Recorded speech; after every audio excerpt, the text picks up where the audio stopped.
ओम शांति। मुरली है 5 दिसंबर 1994। 5 दिसंबर 1994। मैं बाप का हूँ, ये बार बार स्मृति में लाना पड़ता है। तो बार बार स्मृति में लाना विस्मृति है, तब तो स्मृति में लाते हो ना। तो हाँ ना, स्मृति विस्मृति ये युद्ध लवलीन अनुभूति करने नहीं देता। वर्तमान समय बच्चों को जो युद्ध व मेहनत करनी पड़ती है, वो व्यर्थ और समर्थ की युद्ध ज्यादा चलती है। कोई कोई बच्चों में व्यर्थ देखने के संस्कार नेचुरल नेचर हो गई है। कोई में सुनने की, कोई में वर्णन करने की, कोई में सोचने की, ऐसी नेचुरल नेचर हो गई है जो वो समझते ही नहीं कि हम ये करते भी है। अगर कोई इशारा भी देता है तो क्या व्यर्थ देखना, सुनना, वर्णन करना ऐसी नेचुरल नेचर हो गई है कि वो समझते ही नहीं कि हम ऐसा करते हैं। अगर कोई इशारा भी देता है तो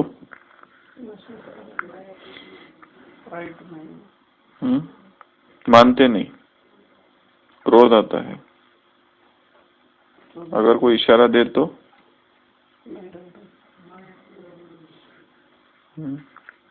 अगर कोई इशारा दे तो इग्नोर करते हैं, बेपरवाह। अगर कोई इशारा भी देते हैं तो माया की समझदारी होने के कारण अपने को बहुत समझदार समझते हैं। इसके लिए अपने को क्या करना है? कम समझदार थोड़ा समझना है। सीखना है, पढ़ना। डबल समझदार किसको कहेंगे? कल की मुरली से मनी भाई, कल की मुरली से डबल समझदार किसको कहेंगे?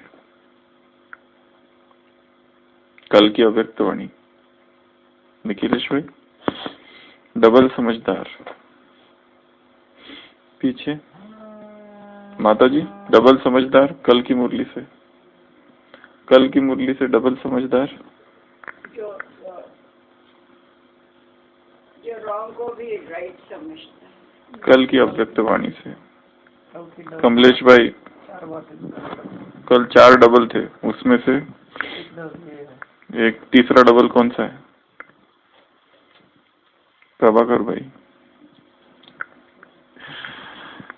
पहले चेकिंग फिर करना, पहले मिलाना फिर प्रैक्टिकल में लाना, पहले सोचना, चेकिंग करना, संकल्प करने से पहले, बोल से पहले, कर्म से पहले, ऐसे समझदार होना। तो बाबा ने कहा डबल समझदार। जो सोच बिना सोचे करते हैं और बाद में सोचते, पीछे सोचते, उनको क्या कहेंगे? डबल समझदार। व्यंग किया है बाबा ने उसमें कल, सटायर। तो अगर कोई इशारा देता है तो माया की समझदारी, नया शब्द है। कौन सी समझदारी? माया की समझदारी।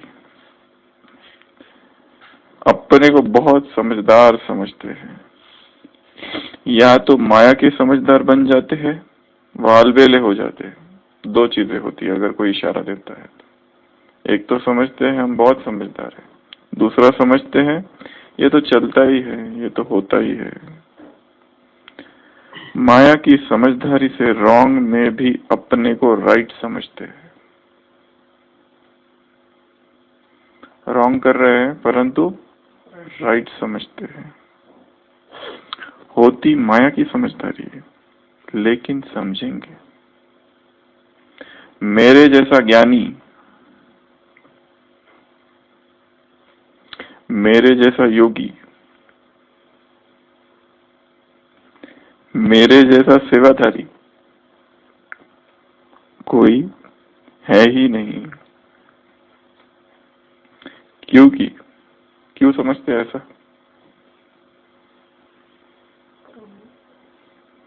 क्योंकि उस समय माया की छाया क्या कर देती है, मन और बुद्धि को ऐसे वशीभूत कर देती है जो यथार्थ निर्णय कर नहीं सकते। मायावी योगी नया शब्द है, मायावी ज्ञानी समझदार ईश्वरीय समझ से किनारा करा देती है।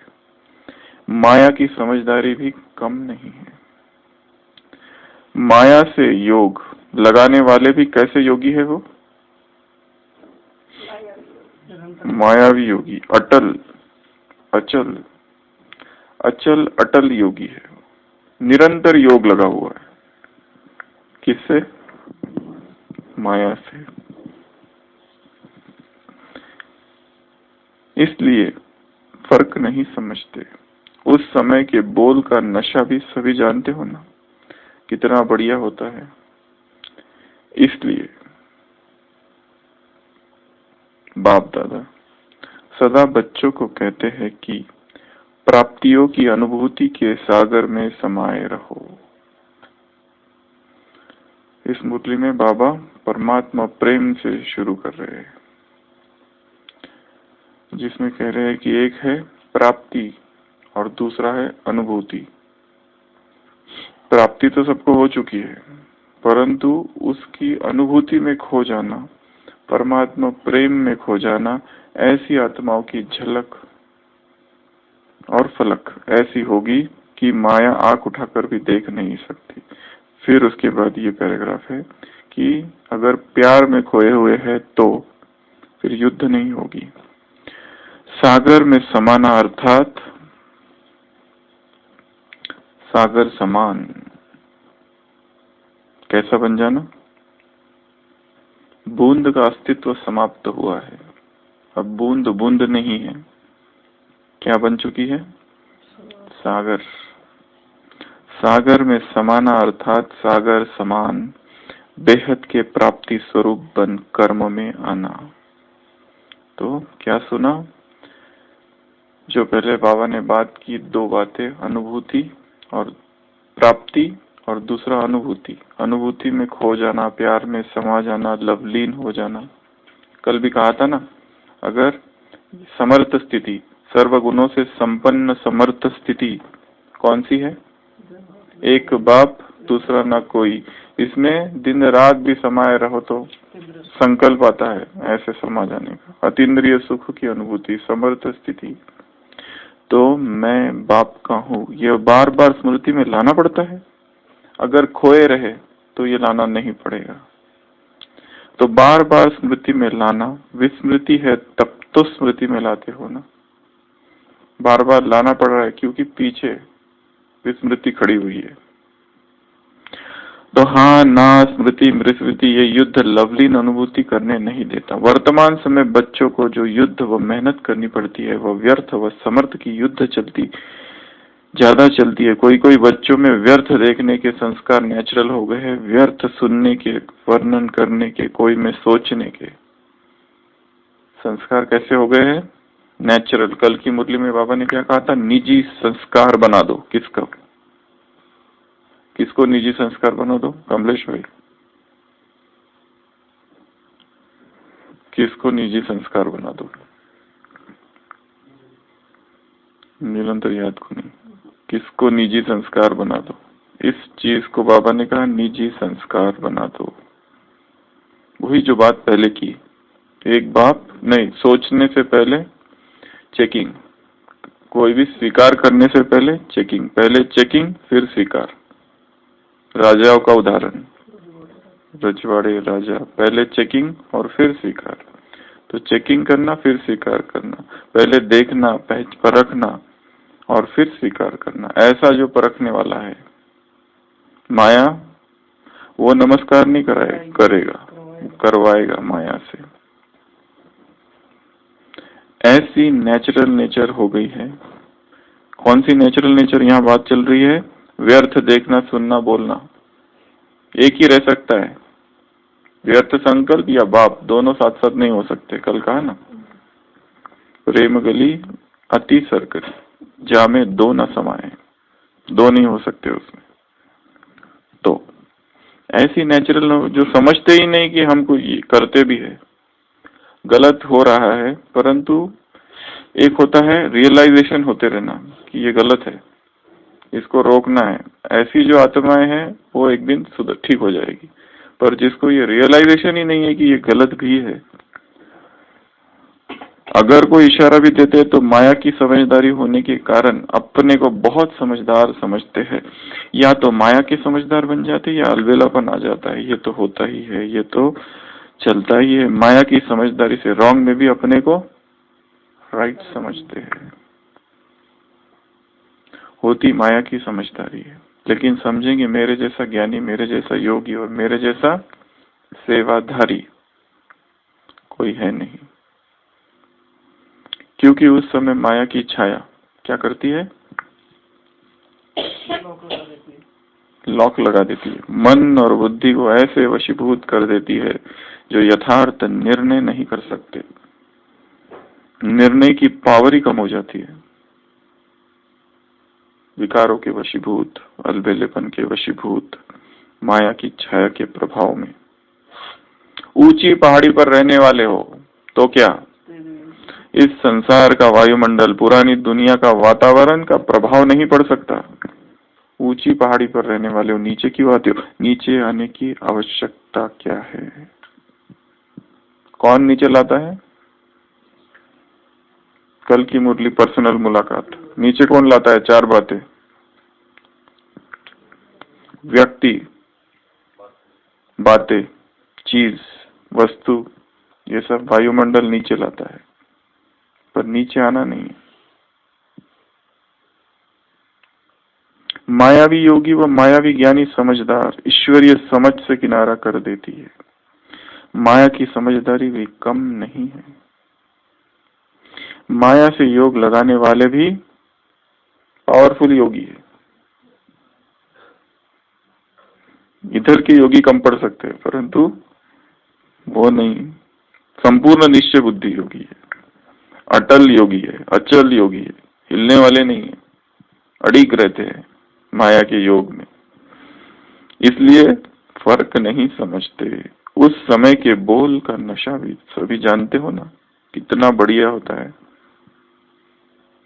इसलिए देयरफॉर बाप दादा सदा बच्चों को कहते हैं कि प्राप्तियों की अनुभूति योग के सागर में समाये रहो। सागर में डूब जाओ। सागर में समाना अर्थात सागर समान बेहद के प्राप्ति स्वरूपन कर्म में आना। सागर में समा जाना। मीरा का जो नृत्य है वो मीरा के सिवा और किसी को दिखता नहीं। मीरा नाच रही है ये सबको दिख रहा है, पर किसके साथ नाच रही है वो किसी को नहीं दिख रहा है, क्योंकि उसकी आंखें जिसे देख रही है वो अरूप है, अनाकार है, निराकार है। उसके कान जिसको सुन रहे हैं वो इस सृष्टि की आवाज नहीं है, अव्यक्त आवाज है, अनहद आवाज है, अनहद नाद है वो। क्यों उसको ऐसे हो रहा है?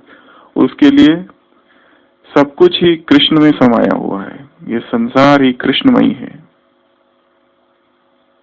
उठना, बैठना, गाना सब कुछ कृष्णमयी है संसार। संसार की रीति से तो वो विक्षिप्त है, पागल है। ये क्या हो रहा है इसको? परंतु जो हवाएं उसे छू रही है वो हवाओं का स्पर्श नहीं लगता है, उसे कृष्ण का स्पर्श लगता है। इतनी खोई है उस प्रियतम की याद में कि संसार के प्रति उसे वैराग लाना नहीं पड़ा है, वो स्वत ही घटित हुआ है। ये पूरी मुरली वैराग पर है। यहाँ खत्म होने के बाद में बाबा ने वैराग की पूरी मुरली चलाई है। तो वैराग राग स्वतः ही समाप्त हुआ है, लाना नहीं पड़ा है। जहाँ राग नहीं वहाँ वैराग है ही है। वैराग कोई ऐसी चीज नहीं है कि जिसको लाओ। वैराग राग का अभाव वैराग है। तो संसार के प्रति राग स्वतः ही समाप्त हो गया है। और ही मैं तो प्रेम दीवानी, प्रेम में दीवानी है। सेज सजी है, फूल बिछे है और याद में है, पुकार रही है। संसार के लोग नहीं देख पा रहे किसको पुकार रही है, कौन आ रहा है और कौन जा भी रहा है, किसी को कुछ समझ में नहीं आ रहा है। परंतु उसके चित्त की दशा, मनोदशा ऐसी है कि वो समाई हुई है प्रेम में, खो गई है प्रेम में। उसका क्या वर्णन करे, वो कोई बहुत बड़ी कवि भी नहीं है तुलसीदास की तरह, जो शास्त्रों के वचन गाए, जो संस्कृत में कुछ लिखे, उसके अनुभव ही उसने अपने पदों में लिख दिए। काव्य की दृष्टि से श्रेष्ठता उनमें नहीं है, परंतु अनुभव की दृष्टि में अनूठे है, अप्रतिम है और जो कुछ उसने लिखा है, क्योंकि वो अनुभव है उस आत्मा के जो उसमें समाई हुई है, जिसको वो परमात्मा समझती है। तो ऐसी संसार में जो आत्माएं हुई है, भक्ति में भी कितना प्रेम रस है, समाई हुई है, उनके लिए युद्ध नहीं है, उसके लिए तो भूलना मुश्किल है। कोई उसके जैसा कहे कि कैसे मैं करूं तुम्हारे जैसा, वो बता नहीं सकेंगी कि क्या करूं। वो दिखाए चैतन्य महाप्रभु रो रहे रो रहे रो रहे कृष्ण प्रेम में, कृष्ण रस, जहां देखते हैं बस कृष्ण कृष्ण कृष्ण, हे कृष्ण हे कृष्ण हे कृष्ण। और कभी कभी तो गिर जाते हैं बेहोश होकर, गश्त खाकर। कोई आकर, एक गृहस्थी उनसे सुबह पूछता है कि भगवान से प्रेम कैसे किया जाए, जबकि वो रो रहे, पूरा बिस्तर भीगा हुआ है। वो उनसे कहते हैं कि मेरी ये दशा समझकर, देखकर भी तुम्हें ये समझ में नहीं आ रहा है कि प्रभु से प्रेम किस तरह किया जाता है, तो मेरे बताने के बाद तुम्हें क्या समझ में आएगा। प्रेम के पुष्प जहां खिलते हैं, प्रेम का आविर्भाव जहां होता है, स्वतः ही संसार से विराग हो जाता है। लाना नहीं पड़ता, करना नहीं पड़ता, स्वतः सहज, वो सहज योग है। बाबा सभी मुरलियों में सहज योग कहते हैं, सहज योग हो। बाप बच्चों की मेहनत देख नहीं सकते।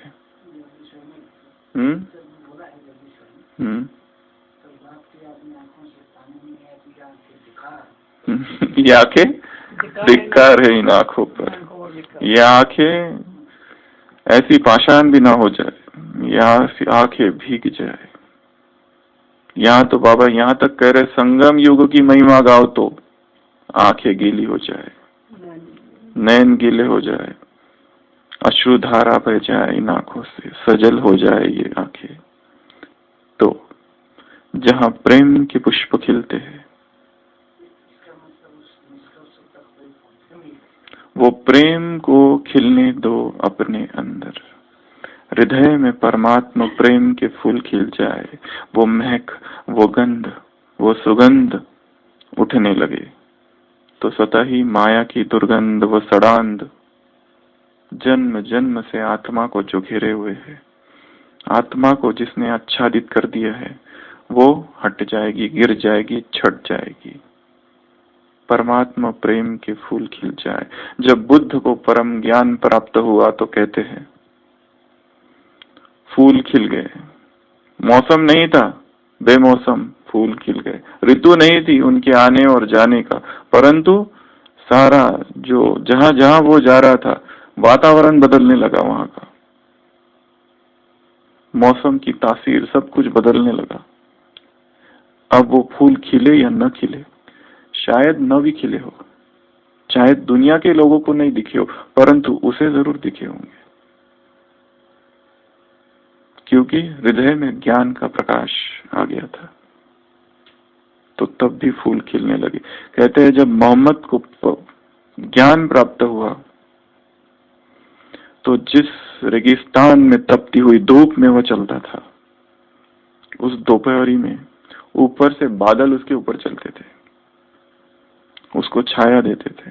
जहां जहां वो जाता था, वहां वहां बादल उसके ऊपर। रेगिस्तान की उस रेत में, उस धूप में भी शीतलता का अनुभव उसे होता था। वो बादल थे या न थे, शायद दुनिया वाले देख भी न पाते, न भी हो, परंतु उसको शीतलता का अनुभव होता था। क्योंकि हृदय जब परमात्मा प्रेम की तरफ आकृष्ट हो जाता है तो कुछ कुछ नए नए अनुभव होने लगते हैं जो कि दूसरों को नहीं होते। कुछ कुछ दिखने लगता है। अगर किसी मनोवैज्ञानिक के पास लेके जाओ मीरा को और उसके पदों को, तो उसका विश्लेषण करेंगे वो लोग, कुछ और ही अर्थ निकालेंगे। कहेंगे देखो इसमें भी ये जो हो रहा है शायद पति में मन नहीं है, इसके लिए ये भी जैसे काम का दमन कर दिया है और उसकी अभिव्यक्ति हो रही है। उसको जो स्पर्श हो रहे हैं किसी शरीर शास्त्री के पास ले जाओ तो वो कहेंगे ये केवल स्पर्श है, जैसे बाकी स्पर्श होता है, या फिर मन की विक्षिप्तता है। इन अनुभवों को ना तो वैज्ञानिक जान सकते, ना ही मनोवैज्ञानिक। मनोवैज्ञानिक यहाँ तक भी अब उन्होंने अपने सिद्धांत खड़े कर रखे कि जहर तो पिया परंतु हुआ कुछ नहीं उसको, उसके लिए क्या कहना है। मनोवैज्ञानिक कहेंगे उसने स्वीकार ही नहीं किया वो जहर है, उनके पास अपने सबकॉन्शियस माइंड की थियरी खड़ी है। जो मन स्वीकार करता है वो होता है, परंतु वो ये नहीं स्वीकार करने को तैयार है कि वहां कृष्ण प्रेम था, कृष्ण रस था, कृष्ण में वो डूबी थी। क्योंकि कृष्ण नाम का कोई व्यक्ति विज्ञान नहीं मान सकता, परंतु वो हो रहा है। अध्यात्मवादी ही उसे समझ सकते हैं। उस तरह के लोग, शरीर शास्त्री, वैज्ञानिक, मनोवैज्ञानिक, साइकोलॉजिस्ट, ये साइकोलॉजी नहीं है, ये मेटाफिजिक्स है, मनोविज्ञान। आइंस्टाइन लिखता है ना, मैं फिजिक्स की स्टडी करता हूँ, the study of physics takes me towards metaphysics. Metaphysics अर्थात अध्यात्मवाद। अध्यात्म के लिए दूसरा शब्द है पैरासाइकोलॉजी, जिसको कहते हैं, जिसमें अनुभव होते हैं, ऐसे ऐसे अनुभव होते हैं कि जिस पर कितनी भी खोजें करो, साइंस कहता है ये गलत है, ये भ्रांति है, हेलुसिनेशन है, विक्षिप्तता है, पागलपन है। जो उसको, मीरा को जो अनुभव होते हैं वो कुछ और प्रकार के अनुभव होते हैं। इवन भक्तों की बात हम कर रहे हैं, ज्ञानियों के तो यहाँ भगवान आने के बाद में भी कितनी असंख्य आत्माओं को कितने अनुभव हो रहे हैं। अगर उनको अनुभवों को वैज्ञानिक रीति से देखा जाए तो उसे प्रमाणित नहीं किया जा सकता, परंतु वो हो रहे हैं। लोग कहे बावरी, सासू कहे क्या, घर फोड़ी रे। ये परम भक्तों के अनुभव है जिन्होंने स्वयं को परमात्मा प्रेम में समा लिया। वहां पर युद्ध समाप्त हो गया है। उसके लिए तो प्रश्न है उसको भूले कैसे, भूलते ही नहीं। वो और एक उदाहरण दिखाया मीरा के लिए कि जब वृंदावन जाती है जीव गोस्वामी से मिलने, जीव चैतन्य महाप्रभु के 6 परम शिष्यों में जीव गोस्वामी एक महत्वपूर्ण है जिसने भक्ति का विस्तार किया, और वो कहती है कि मुझे उनसे मिलना है। तो जीव गोस्वामी कहता है कि हम परम सन्यासी है, किसी भी स्त्री से नहीं मिलते कभी। तो उसने क्या कहा, उसने कहा कि वृंदावन में कोई पुरुष भी है, इस सारे सृष्टि में पुरुष एक ही है, कृष्ण। कृष्ण छोड़कर सारे त्रिभुवन में कोई पुरुष ही नहीं है। ये पुरुष कहाँ से आ गया, मैं भी उसे देखना चाहती हूँ, कौन है ये पुरुष। कृष्ण को छोड़कर भी कोई पुरुष है। तो आकर उसके चरणों में गिर जाता है। वो भाव ही वहां समाप्त हो चुका है, अंतर्भाव। तो प्रभु प्रेम में समा जाना, बाबा कह रहे हैं सागर में समाना, अर्थात सागर समान बेहद के प्राप्ति स्वरूपन कर्म में आना। इसलिए बाप दादा सदा बच्चों को कहते हैं कि प्राप्तियों की अनुभूति के सागर में समाये रहो। प्राप्तियों के अनुभूति के सागर में समाये रहो। स्वयं को डुबो देना है तो ही योग सरल होगा। ये योग करना, ये शब्द भी गलत है। योग लगाना, ये शब्द ही गलत है। भाषा की असमर्थता दिखा रहा है। योग कुछ लगाना नहीं है, योग क्रिया है ही नहीं वास्तव में। योग करना नहीं है। योग में तो वो दिखाए है भारत का एक बादशाह जब नेपाल जाता है, नेपाल नहीं, जापान में बहुत बड़े भिक्षुओं का, बौद्ध भिक्षुओं का बहुत बड़ा मठ होता है। वो कहता है मुझे दिखाओ आपका मठ कैसा है, आश्रम। वो दिखाते हैं, यहाँ ये है, यहाँ ये है, यहाँ हम लोग रहते हैं, यहाँ हम लोग सोते हैं, पर बीच में एक जगह बनी रहती है, वो बिल्कुल दिखाते ही नहीं हो, उसके बारे में कुछ चर्चा ही नहीं करते। बार बार बादशाह को लगता है इसके बारे में तो कुछ बताए, ये है क्या, हॉल रहता है, ये क्या, ये कौन सा सभागृह है। परंतु वो जब भी पूछता है तो बात को पलट देते हो, कहते हैं कि नहीं ये स्नान घर है, यहाँ भोजन बनता है, यहाँ हम ये करते हैं, यहाँ भिक्षु ये करते हैं। अरे ये क्या है, वो कुछ नहीं है, ये है, वो है, ऐसा है, वैसा है, यहाँ करते क्या हो तुम। अंत में पूछता है क्या है ये, मैं कब से पूछ रहा हूँ, मुझे बस इसके बारे में बताओ, यहाँ क्या करते हो। वो कहते क्या बताऊं, भाषा की असमर्थता, यहाँ हम कुछ करते ही नहीं है। फिर कहता है ये हमारा ध्यान गृह है। ध्यान अर्थात कुछ न करना ही ध्यान है। आत्मा में, वहां तो आत्मा का कॉन्सेप्ट नहीं है, पर स्वयं में स्थित हो जाना, कुछ न करना, जो करना है वो सब छूट गया, स्थित हो गए यहाँ पर, वो है योग। इसके लिए उसका क्या मैं कहूँ कि यहाँ हम कुछ करते ही नहीं, तो इसका क्या नाम क्या दूं। नाम देना भी गलत हो जाएगा। योग लगाना, योग लगता नहीं, आज योग पावरफुल, कल योग कम पावरफुल, ये कौन सी भाषा है। जो है वो तो कुछ करना ही नहीं है, आत्मा में स्वयं स्वयं स्थित हो जाना, यही तो योग है। आत्मिक स्वरूप में स्थित हो जाना, यह योग है। वो तो भारी पड़ रहा है। क्यों हो रहा है, क्योंकि बाहर के पदार्थों ने खींच रखा है, आकर्षित कर रखा है। इसका रस जो है वो सर्वोपरि है। आत्मा में रस उत्पन्न हो जाए। बाबा जो कह रहे हैं कल का महावाक्य, दिन रात बीत जाए यही संकल्प रहेगा।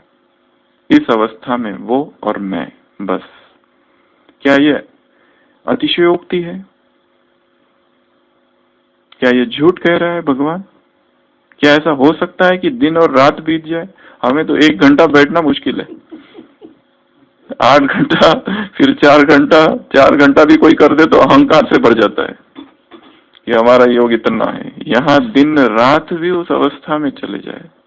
बाबा की दिन रात बीत जाएंगे तो मौजों के दिन मिलन की ये रातें बीते कभी ना, बीते कभी ना, थम जाए हरदम। घर आज हमारा बस जो चले तो हम रोक लेंगे दिन ये सुहाने। हम है तुम्हारे, तुम हो हमारे, बाबा ये कितने प्यारे नजारे। ओम शांति।